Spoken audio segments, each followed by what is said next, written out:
Today, we dive into one of the darkest, most shocking, and emotionally destructive storylines to ever shatter the world of the bold and the beautiful.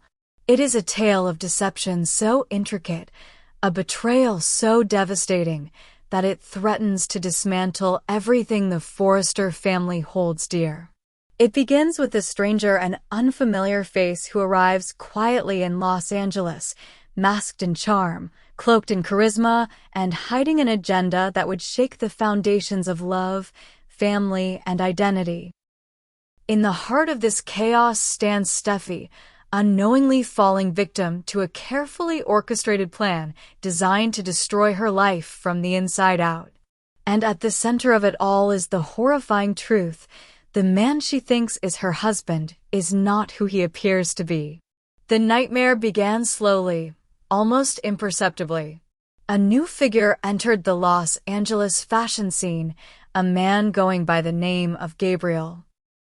Elegant, cultured, and magnetic, Gabriel quickly gained the attention of Paris Buckingham, who was drawn to his enigmatic personality and polished European sophistication. He appeared out of nowhere, yet somehow knew all the right people, said all the right things, and managed to insert himself into the inner circles of Forrester Creations almost overnight. What no one realized was that Gabriel was more than a charmer. He was a calculating manipulator with a chilling secret that would eventually come to light in the most terrifying way. As Gabriel became closer to Paris, he also began showing an uncanny interest in Steffi Forrester and her husband, Dr. John Finn Finnegan. At first, it seemed like harmless curiosity, just a new acquaintance admiring the most glamorous couple in the city. But it wasn't long before strange incidents began to occur. Steffi noticed Finn becoming distant, cold, and erratic. He started missing important family events, canceling medical procedures without explanation, and snapping at her with a tone she had never heard before. The warmth in his eyes was gone. His touch felt unfamiliar. Yet he claimed he was simply overwhelmed by work and exhausted from the demands of hospital life. Steffi wanted to believe him. She needed to believe him. But in her heart, something felt off. Behind the scenes, the real horror had already begun. The man Steffi was interacting with every day, the man she was kissing, sleeping beside, confiding in, was not Finn. He was Gabriel, a doppelganger with a surgically enhanced face, trained in the mannerisms and speech patterns of Dr. Finnegan, a man whose every move he had studied for months before ever stepping foot in Los Angeles. Gabriel wasn't just impersonating Finn, he had imprisoned the real one. Locked in a remote underground bunker on the outskirts of the city, the real Finn lay bound, weakened and disoriented. Sheila Carter, long known for her twisted sense of loyalty and obsession with family, had unknowingly become Gabriel's pawn. Manipulated into believing Gabriel was working to reunite her with her son, she aided in the abduction, delivering Finn into the clutches of a maniac without realizing the full scope of the plan. Once Gabriel took Finn's place, he used his access to manipulate patient records, alter prescriptions, and worm his way into every aspect of the Forrester family's private and professional lives. With Finn out of the way and Steffi emotionally destabilized, Gabriel began targeting her vulnerabilities.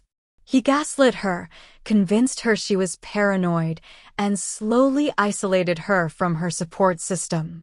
He subtly drove a wedge between her and Ridge, her and Brooke, even her and Hope. His goal was simple: to dismantle Steffi's world piece by piece until she had nowhere else to turn but to him. What Gabriel hadn't counted on was the resilience of the Forrester bloodline and the fire that burned within Steffi's spirit. Paris, who had grown closer to Gabriel but sensed something was amiss, began digging into his past. The inconsistencies in his stories didn't add up. One night, while searching through his personal belongings, She discovered a series of medical documents and images showing facial reconstruction procedures linked to a shadow clinic in Eastern Europe. She took them to Carter, who in turn approached Ridge and Steffi. Suspicion turned to alarm, and Steffi confronted the man she believed to be her husband. Gabriel, cornered but still composed, played the role to perfection, accusing Steffi of allowing paranoia and grief to cloud her judgment. He begged her to believe in him. But in a moment of clarity, Steffi slapped him and demanded a DNA test. Gabriel refused. That night, Ridge contacted private investigators and began an intensive search for Finn. Days passed with no sign of him. Steffi's heart shattered with every passing hour, her soul screaming that something was terribly wrong. Meanwhile, locked in the bunker, Finn had regained enough strength to fight back. Using a discarded piece of metal, he began working at the locks on his restraints. His body bruised, dehydrated, and battered, he refused to give in. He thought of Steffi, of Hayes, of the life stolen from him, and he fought harder. It was Deacon who unexpectedly provided the breakthrough. Having once been a victim of identity manipulation himself, he had been suspicious of Gabriel from the start. After overhearing a conversation between Sheila and Gabriel, he secretly followed Sheila to an abandoned property on the edge of the desert. There, in a moment of horror and vindication, he heard Finn's voice screaming for help through a narrow ventilation shaft. Deacon called Ridge and the authorities. A rescue team was deployed. The scene was chaos. SWAT officers stormed the property while Sheila was arrested at the gate, her screams echoing through the dust-filled air. Inside, Finn was found barely alive, but conscious. As they carried him out, he whispered only one name: Steffi. Back in Los Angeles, Gabriel prepared to make his final move. Sensing his plan was unraveling, he drugged Steffi and attempted to flee the city with her, intending to disappear into Europe where no one could find them. But the Forrester family was done being victims. Ridge, Thomas, Liam, and Carter coordinated with the LAPD to intercept them at a private airfield. A dramatic standoff ensued, with Gabriel holding Steffi at knife point, declaring that he had become the man Finn never could be and that Steffi belonged to him now. But it was Steffi herself, shaking, bloodied, and full of rage, who delivered the final blow, striking Gabriel with a fire extinguisher and ending the nightmare with her own hands. Gabriel was arrested. Sheila was charged with accessory to kidnapping, identity theft, and attempted murder. Paris, devastated by the role she played in unknowingly bringing Gabriel into their lives, retreated from the fashion world for a time, seeking solace and forgiveness. Finn, after weeks in the hospital, finally returned home. His reunion with Steffi was raw, emotional, and overwhelming. They held each other for hours, refusing to let go. And though the physical scars would heal, the emotional wounds ran deep. Their marriage, once hanging by a thread, had been forged anew in fire and resilience. The Forrester family, though shaken, stood united once again. But the trauma of what had happened would linger. They had stared into the face of evil and nearly lost one of their own. And in the world of the bold and the beautiful, they knew that peace was always temporary. Because even when love prevails, danger is never far behind. Today, we turn the spotlight on one of the most emotionally complex, poignant, and surprisingly redemptive arcs in The Bold and the Beautiful, a storyline that challenges bitter rivalries, redefines love in the shadow of loss, and reshapes the dynamics between two of the show's most central female characters, Hope Logan and Steffi Forrester. In the wake of Liam Spencer's devastating diagnosis, a series of events are set into motion that unravel years of tension, renew long-buried connections, and spark the flames of old and new romances in a way no one could have predicted. With time ticking away, every moment counts, and it becomes increasingly clear that love, regret, forgiveness, and passion are all colliding in a final emotional crescendo. It all begins when Steffi, moved by compassion and the urgency of truth, makes a brave decision and tells Hope the full story about Liam's condition. Until that moment, Hope had sensed something was wrong, had noticed the fatigue in his eyes, the unspoken heaviness in his voice, but she hadn't realized the severity of it all. When Steffi gently breaks the news, explaining that Liam is facing a terminal illness and that his remaining time is tragically limited, Hope is devastated, shocked, hollowed out. And in the following days, that devastation shifts into something deeper: clarity. The years of tension between Steffi and Hope have been fueled by rivalry, jealousy, and the constant tug-of-war over Liam, but in that quiet, tearful moment of truth, something shatters inside both women. They realize life is too short for bitterness. Liam's only wish has been for the two women who have defined his life to find peace, not just for him, but for Beth and Kelly, and for themselves. And slowly, from shared grief, emerges an unexpected alliance. Hope and Steffi begin to communicate with understanding, even warmth. They coordinate Liam's visits with the children, share stories and memories, and find themselves letting go of years of animosity. Hope confesses to Steffi that seeing Liam's strength amid his suffering only makes her love him more, and not just out of nostalgia or pity, but a renewed appreciation for the man he is and what they once had. Steffi, in turn, admits that she's seen the changes in Hope, and even though they were never friends, she now believes they can be something close to it, for Liam's sake. This truce doesn't go unnoticed. Brooke is stunned when she walks into Forrester Creations one afternoon and sees Hope and Steffi sharing coffee and laughing genuinely, without tension. Her motherly instincts flare up. Something is off. When she questions Hope later that evening, Brooke is full of questions. Has something happened to Steffi? Has something happened to Liam? Has something happened between Hope and Liam? Hope, emotional but composed, confides in her mother about Liam's condition. Brooke is horrified, but also realizes the gravity of the emotional crossroads Hope now stands at. Hope tries to explain that she doesn't know where things are going. She's just trying to make every moment meaningful for Liam, for Beth, and maybe for herself. But complications are never far in Los Angeles. Enter Carter Walton, who has spent months being quietly devoted to Hope, careful not to pressure her, allowing her space after her breakup with Thomas and the roller coaster of emotions tied to Liam. Their connection was slow-burning but meaningful, and there had been real talk of a future together. Yet lately, Carter has felt Hope pulling away. She's distracted, unavailable emotionally, and her recent closeness with Liam has not gone unnoticed.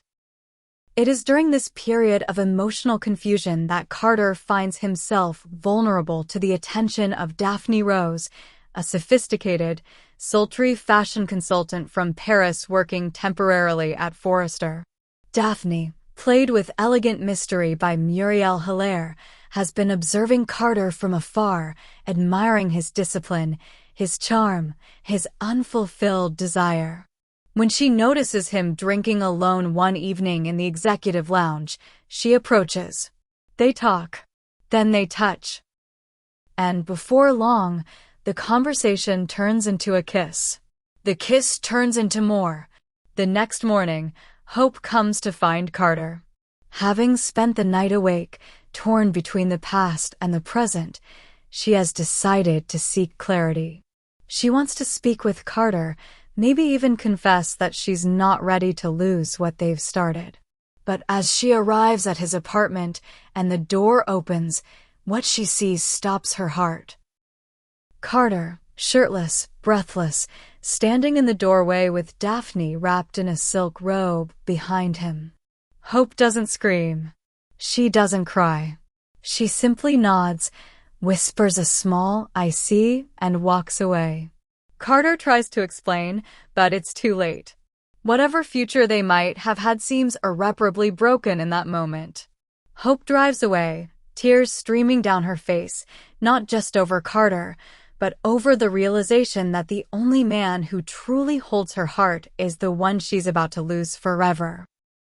In the days that follow, Hope finds herself spending more and more time with Liam. They begin planning small family moments, picnics, dinners, old movies. They talk long into the night about everything and nothing. They hold hands without thinking, and then one night they kiss. It's slow. It's unspoken. It's natural. A kiss that needs no justification because it's born out of years of history and days of borrowed time. That kiss leads to another. And then, inevitably, it leads them back to the bed they once shared. It is not reckless. It is not rushed. It is soft, emotional, reverent. They make love not out of desire alone, but out of longing, love, and the ache of finality. The next morning, they lie in silence. Hope watches Liam sleep, knowing this might be one of the last times she ever sees peace on his face. He wakes and thanks her not for the night, but for being there. For choosing him, even if only for this moment. Hope promises she's not going anywhere. As the days pass, they fall into a rhythm. To the outside world, they appear to be simply co-parenting, but those closest to them, Steffi, Ridge, even Brooke, begin to suspect the emotional bond has deepened. Brooke cautions Hope about getting hurt. Steffi, surprisingly, supports the connection, admitting to Ridge that maybe, just maybe, Hope is the one who can give Liam the peace he deserves before the end. Then comes the pivotal moment. Hope begins to write letters, one for Beth, one for Liam, and one for herself. She starts journaling daily, capturing every smile, every word, every laugh Liam shares. She plans small surprises for him, organizes a family retreat, and even helps him prepare a farewell video for Beth, his legacy. In the midst of it all, Hope feels sick one morning. Nausea, dizziness, a strange sense of déjà vu. She visits the doctor. She is pregnant. Again. The news is earth-shattering. Hope is carrying Liam's child. Her hands tremble as she reads the test results. She sits in her car for hours, staring at the sky, crying. The timing is cruel. Or maybe it's divine. She doesn't know. But what she does know is this baby will be her link to Liam forever. She tells him that night. He breaks. Not in sorrow, but in awe. Liam weeps openly, pulling her into his arms, thanking her for giving him one last miracle. He tells her he never thought he'd get the chance to be a father again. That this child is proof that their love, despite everything, was real, enduring, and meant to leave something behind. In the weeks that follow, Liam's health deteriorates, but he is more at peace than anyone expected. He spends time with Beth, reads stories to her every night, and paints a mural in her room with Hope. He writes letters to his unborn child, records lullabies, and whispers messages into Hope's belly. The family gathers for a final celebration, one last sunset, one last memory. And then, one morning, he dies. In Hope's arms, peacefully, smiling, Hope delivers their child 6 months later, a baby girl. She names her Serenity for the calm and grace Liam brought into their lives during his final days. And though the love story between Hope and Liam has ended in the physical world, it lives on in the laughter of Beth, in the quiet coos of baby Serenity, and in the memories that will never fade. Hope doesn't just carry on. She thrives. Stronger than before. A mother. A warrior. A woman who loved, lost, and found meaning in the ashes. And in the bold and the beautiful, that kind of love never dies. It evolves. It transcends. It remains forever.